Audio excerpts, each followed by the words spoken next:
بسم الله الرحمن الرحيم. اهلا بيكم في قناه مطبخنا.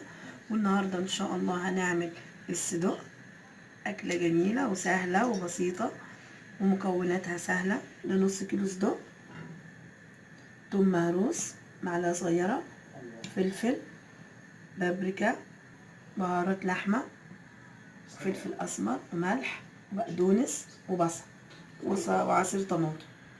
وهنبدا دلوقتي نشوف هنعمل ايه. هنا احط زيت في الطاسه، نحط الصدق الاول، نحط تشويحه صغيره كده عشان تاخد الريحه والطعم بتاع الصدق.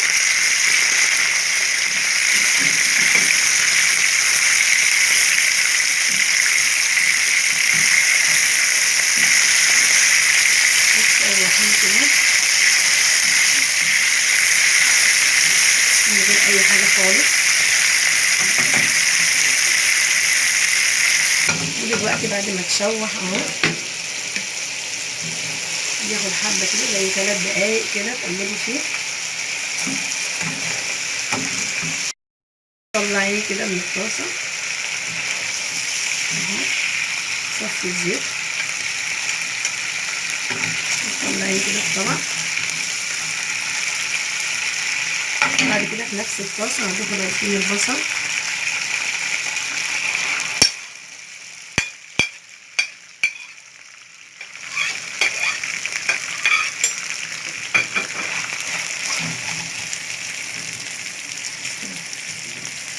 والثوم والفلفل،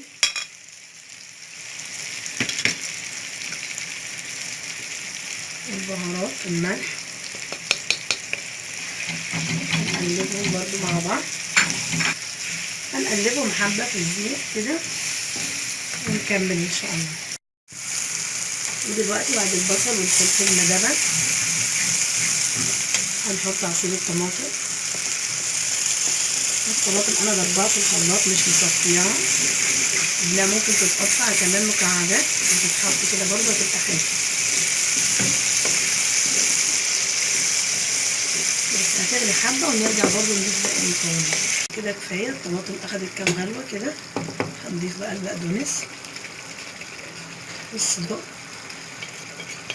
مع بعض كده. هو بيتشوح يعني واخد اكتر من نص سوا، ياخدوا غلوتين كده وخلاص هننزله. وده الشكل النهائي للصدق. جربوه ان شاء الله هيعجبكم، وبالهنا والشفا. واذا عجبكم الفيديو ما تنسوش تشتركوا في القناة وتضغطوا لايك وتفعلوا الجرس، وشكرا.